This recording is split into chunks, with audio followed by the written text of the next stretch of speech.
Well, I want to talk about how our self-discovery makes us more prone to good, like a good community involvement. Because if we don't know ourselves truly, then we won't be able to interact with others truly. I think this is a theme of more conservative political ideology, that the way to a better community and society as a whole is through individuals to become their best selves. And I think it's one of the strongest arguments within conservative ideology. Is there an inverse of that that's like a liberal interpretation? Ooh, Yeah, one I'd would say the imagine. whole focus on the empathetic and the like equality of outcome is like the antithesis of that. The Yeah. group supersedes the individual. Hmm. And to go back to that quote a little bit where it talks about lighting the darkness, and in a sense it talks about understanding who you are a little bit, because by learning who you are and individuating yourself as a person, you can contribute to the whole from the standpoint of the individual. That stands to be the most important part. I don't like to quote the Bible too much, but I am here. There's a certain passage that goes like, make sure you take the log out of your own eye before you try to take the splinter out of your neighbor's eye. And I think a lot of the bad parts of the liberal side of the politics nowadays is focusing on like what other people could be doing better and not what you yourself could be doing better.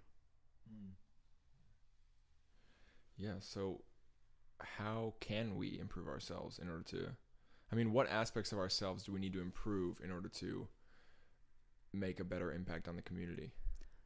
Um, I think the problem is that we view the world in absolutes, and like certain traits being absolutely, like I said before, that empathy being absolutely the most positive value instead of like sympathy for your own needs. And that's kind of, I don't know, like you said, that's kind of in the conservative liberal dichotomy, but I think what Carl Jung presents as the big path in life towards self-improvement is what he describes as the individuation process. Now, I am no psychologist, so I don't have a complete picture on it, but the individuation is described as the final stage of life that people go through. You have infancy, early childhood development, adolescence, your teenage years, and all that. And there's a stage beyond that called individuation. And that's the period where, as I understand it, you begin to separate from identifying with groups, your family, more or less things that are external to yourself, and then begin developing a real strong sense of self based on your own values, your own distinct, viewpoints on the world. yeah, there's this thing, what most people like most identify with is the ego, and that is like our projection outwards of who we imagine ourselves to be. And a big problem is people only identifying with that and suppressing all the other sides. So your ego has certain values that you like, and the other sides of those dichotomies of values get suppressed into your unconscious, and it prevents you from being like a full person and seeing all sides of everything. I like the way Jung describes the ego. He calls it the persona. And the process of individuation is when the persona realizes that it is actually the self. And that sounds like a weird statement when you say it like that. But the persona is, like Addison said, who you are externally. Your persona is who you are when you go out. You're like, hey, what's going on, man? I'm Rich. Nice to meet you. I'm this, I'm that. I'm different things to different people. But at the end of the day, there is a self that is not reflected and that no one can see, because I am always being seen externally, in a sense. I've heard the persona described as the mask that we put on when we socialize with the outside world. And I think a lot of the individuation process is about people learning to realize that they are more than the mask that they put on, that they have a deeper self than just that mask. And a lot of issues, a lot of conflict that people have in their lives comes from over identifying with that mask, thinking that that's who they are. And when that comes in conflict with reality, they can act negatively, act harmfully towards their environment. The most like telling example of this, not example, I guess, but you'll see. Is that there's the shadow, which is like the opposite of everything you present to the world is shown in the shadow of your personality that is like supposedly in your unconscious, and you're trying to like bring that to light, and that's the first stage of individuation. But before you bring that to light, the shadow is all those things that you don't like about yourself, that you don't want to admit to yourself that you have, and a lot of times you'll project that onto other people, and that's a big part, like, and you don't realize why you hate that person so much, but it's because they like embody everything you hate about yourself. So what do we do with that? How does that actually, is there an example you can give about how that might manifest itself in the real world? I mean, let's say I do know everything about myself that I dislike, then what do I do? Mm-hmm. Well, then you try to see the good in those traits that you dislike. And understand the role in them. I think Yeah. one of the most classic examples of a shadow archetype attribute is aggression. A lot of people do not want to express their aggression to the outside world. They do not want their aggression to be incorporated in their persona, what they put out to the rest of the world. And so people, think, oh, that's not me. They don't even really realize that part of themselves. They push it back and suppress it deep into their subconscious. And then it comes out unintentionally through, say, passive aggressive behavior, or getting really mad at somebody for, some reason. That's not a great example. Well, here's a decent example. So if you're somebody who is suppressing your aggression because maybe you see yourself as a nice person, someone who's kind, someone who isn't mean to others, and then somebody near you is aggressive, you're like, what a douchebag. Who is that guy? How dare they? You get very offended. You get very angry. You get very irritated. Whatever they did hit a part of you that bothers you. And a lot of times we don't know why. We just go, asshole. But that's an example of when the shadow is showing itself. And a lot of times we just don't realize it. So you're saying by becoming aware of the darker parts of us, that allows us to become more individuated? Yes. It actually, that process improves ourselves? And the whole individuation process is bringing the unconscious parts of you to light and realizing how large a role your unconscious plays in like every action you take. So is there a process we can use? I think a lot of cultures in, many, many years past have had this sort of initiation process of a transition from childhood to adulthood, which might mark something like you guys are talking about, which is like an individuation process. So do we need something like that? Or is there a process that we can follow to actually, do this and really understand ourselves? I'd say that first I want to say that those coming of age things, those are a little bit different. That's like a childhood into adulthood, like you becoming your dependent. That's like the first stage of individuation. The Jung usually says that individuation comes at like a much later stage of life, like past 35, but it's not like impossible to start it before then.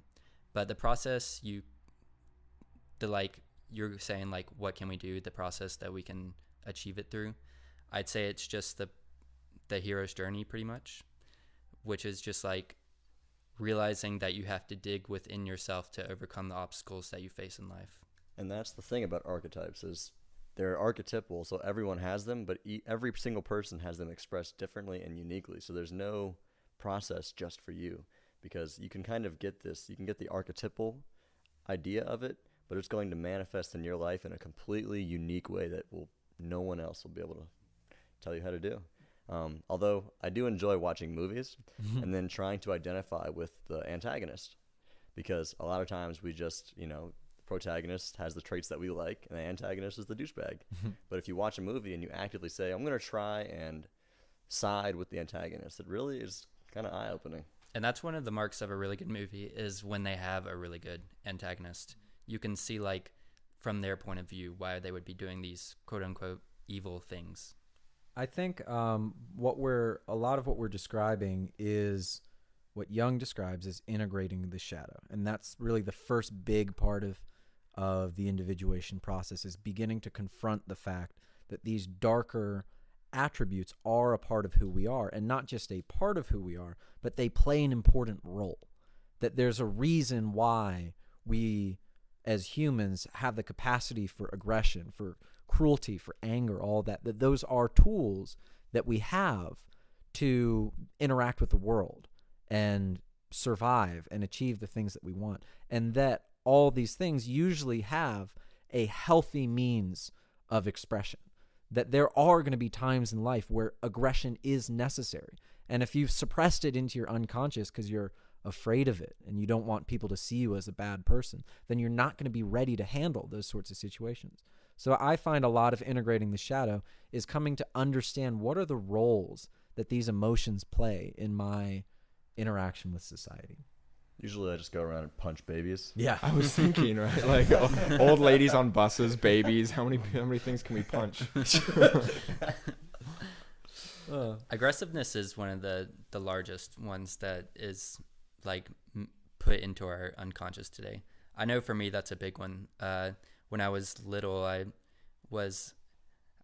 had quite the temper tantrums. I don't mean like little. I mean like pre-K. I actually got thrown out of a daycare for throwing chairs at kids. Oh my gosh. Wow. And, This is so like pretty not intense. like you. I know. That's what I'm saying. I feel like from like once I like became more of a conscious individual, I like realized how bad that was, and I suppressed it, but I suppressed it way too far. Yeah. And like sometimes I'll notice when something makes me irrationally angry, I'll just like something will come over me like, and it's like basically the shadow coming over me where I'm like super what's the word, like I show my emotions a lot. Like usually I'm pretty poker faced, and I just get and like really aggressive and like touchy and everything. And everyone hides their babies and grandmothers. Yeah. I remember when I was in military school, it was, of course we're locked in boxes all day.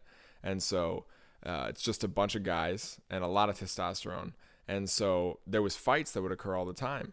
And so, I would practice on the wall, my punching skills. And there was a spot in my shower where there was a metal sheet that was about, maybe a quarter of an inch thick, and it had a bunch of dents in it from my hands just punching it. So I would go in there, practice my punching skills, and then I'd go out and I'd fight different people. And, I think it was a process of really understanding what aggression was and, understanding that is a part of me, but it's absolutely the worst way to deal with your problems, and by actually manifesting that version of myself in the world, I learned so much about aggression and anger and how to deal with it later in life. Well, I think this is kind of a challenge because in our modern society, aggression and particularly physical violence is almost always the bad decision. But the reason why we evolved with these aspects of personality is because we humans evolved in a violent landscape, in a violent nature where aggression was absolutely necessary, where physical confrontation was absolutely necessary. But our society has moved past that in most cases. And so now we've got this deeply ingrained survival mechanism that just doesn't ever really see play very often at all. And I think that that's a real challenge. Yeah, and I think that's primarily what we use sports for, really, is to like still practice our aggression so it's there, but like we don't have to actually kill anybody. I mean, one really interesting analogy I heard was sports are to war what porn is to sex. It's just kind of like a virtual enactment. But it goes back to me to Teddy Roosevelt, like tread softly but carry a big stick. Aggression is this thing that people have to know deep down, like you can be aggressive and you have the capability of being aggressive, and you have to practice that through some kind of means to make sure it's still there, but you like rarely ever use it. And I think it's fascinating because I think that a lot of aggression, when it does get used, it's in response to other aggression. If there comes a time for physical escalation, violence, that kind of aggression, it's usually in response to somebody else who's not handling it well, somebody who's trying to start a fight, somebody who's really bothering somebody who is dangerous. I just think that's kind of neat that's what's left over now for aggression, is just dealing with other people's I aggression. disagree with a couple things. I guess saying that It's generally only How dare you? that it only manifests itself physically, Yeah, and that that's it's true. bad. Because I think aggression today is much, much more nuanced. As our society has become as complex as it is, everybody has become very specialized and specific in working things. And since we're not going to be able to have a bare knuckle brawl, our social environment has become extremely complex. And like Eric was mentioning earlier, knowing how to use the minimum necessary force to cultivate that aggression within you, it's helpful because it signals to other people that it exists within you and that you are not weak. Yeah. Because someone who doesn't know they can even actually do things that are awful and aggressive, I don't think they're awful, actually. I should take that back. People who don't know that they can be aggressive are not good, they're weak. You have to know that that's within you, and you can't just push it away. I think aggression is in so many ways the root of confidence, the ability to know that you can act in a situation. And I think having that sort of in reserve is really important for leadership, is really important for letting the people around you know that you can handle a situation. That kind of ties into, Blake, you were asking earlier, what are some things that we can do in order to individuate? And for me, I've kind of identified the whole sexual dynamic, that the whole aspect of life of seeking out a partner, figuring out how to get someone, as being one of the primary mechanisms in which people can learn to individuate. And I'll elaborate on that a little bit. I think that so much of dating, so much of that courtship process is expressing personality attributes and more or less getting judged on them by a lot of different people, putting out into the world displays of confidence, displays of action, and then either being rewarded for a healthy and appropriate display or punished for a, in effect, in a unwholesome, I don't know, not a good display. And I think that that's one of the primary mechanisms by which we develop these traits, is by we have a 50% of the population to go to have judge us and then be rewarded or be punished. And then one step past that is learning to let go of that whole sort of system, learning to be confident within yourself and not relying and needing the sexual dynamic to be a whole and complete person, I think marks a major point along the individuation So process. we're going out into the world. We're doing all this stuff. Mm-hmm. We're testing our aggressiveness. We're testing all these other shadow self things. Mm-hmm. And people are giving us feedback on all this stuff. What, let's say we get it pretty good. We're getting good feedback from everybody and things are going well. We think that we've got our shadow self pretty, developed. Got your shit together, yeah. We got our shit together. Mm-hmm. So how does that translate into the community? What effects does that have in the community? So I think a big part of individuation and coming into your own archetype is like that probing and seeing where you fit in the society. And if you realize your full potential, that is going to be you're rewarded based on what the biggest value you can provide to society is. So you'll naturally evolve in that direction. So just by coming to terms with who your true self is and what value you can provide, that is providing the most value for society. It seems like a lot of these things, though, aggressiveness being aggression, I guess, being one of them, aggressiveness, aggression, they aren't necessarily as present in modern society as they were in the past. We don't actually have to go out and kill animals in order to sustain ourselves. Well, now we have Twitter.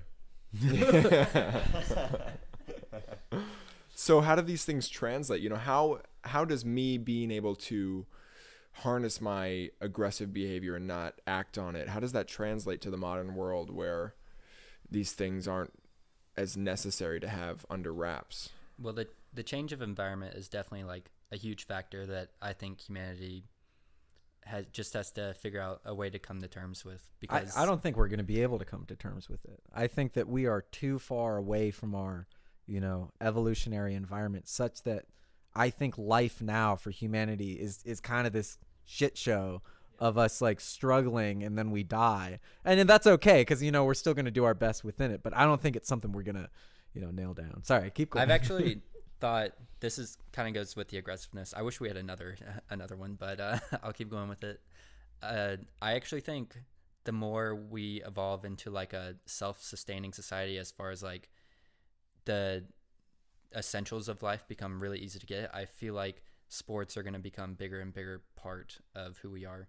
And not just like traditional sports, but like anything competitive, like video games or chess or anything like that. Because I think those competitive arenas, they're not just about aggressiveness. They're about like figuring out the weaknesses within yourself. And I feel like that's like one of the quickest ways to individuation, because you're going along the hero's journey like without hurting anyone really, like continuously. We're giving lots of people concussions, but you know, Yeah. it happens. It just seemed like human manifestation, you know, the cultivation of various skills is like what we're moving towards. Like if we can automate everything, then what do we spend our time doing? I guess we spend our time playing instruments and surfing and, you know, all these activities that Opiates. Yeah, exactly. Yeah. Well, it's a good question. Do you think we're going to move towards, you know, as things get easier and easier, because there is an aspect of life which is like we need challenge in order to stay stimulated. And so will we move towards, you know, drug use, or will we move towards positive things like playing sports? If there's not enough opportunities for self-development, I think drugs are like the obvious way. And I think that's why there's the big drug epidemic, the opioid epidemic in like the Northeast, where things are very like business is business and this is how you operate. Also just people who feel as though they do not have an ability to contribute to society. People who do not really have much of a role within society because they're low socioeconomic class, don't have many skills and all of that. These are the people that end up getting really, really hit hard by the opiate crisis and things. Sorry. I genuinely think this is going to be one of the biggest issues our generation has to face, because as our society becomes more and more complex, the average intelligence, the average IQ you need to function in society is going up. But the average IQ of humans is not going up at all. So the bar is moving forward, but humanity isn't. So more and more people will become specialized, yes, but more and more people will be completely unable to function in this economy. And what will they do? And are they going to fill their free time playing instruments, doing things that they enjoy? Maybe, but sometimes they just get stuck in these cycles and loops of they need a job, they need money, what's going on? And we really don't know how to deal with it. The Midwest is a great example. The opioid crisis is huge because I think about 10% of the population has an IQ below 90, and they can't actually function. Like they can't have a job. They can't even work at non-profit places because they can't do the tasks fast enough. And this sounds pretty harsh, but I'm going to elaborate on that. The United States military during World War II, I think that's where IQ was initially researched and implemented. I could be wrong, but I know that the military basically did a study to see what is the minimum IQ at which a citizen is useful within the military. A citizen can do more good than harm. And they found that people beneath 84 were quite literally a drain on the system, that any job that they were put towards, you know, they would be more of an they would encumber the people there with their ineptitude more than they can contribute.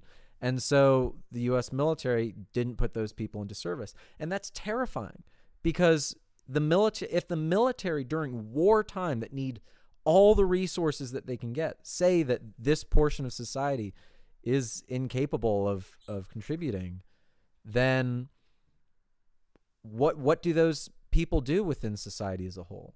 How do we handle one? It almost sounds mean. How do we handle them? But also, how do we have those people live fulfilling lives and, you know, have a role to play? And sadly, this is a big part that gets missed out on in politics, because the conservative viewpoint is everybody can work as hard as they want. Everybody can get the life they deserve if they work for it. And then on the liberal side of things, it's everybody is equal. Everybody has the possibility to do anything they want.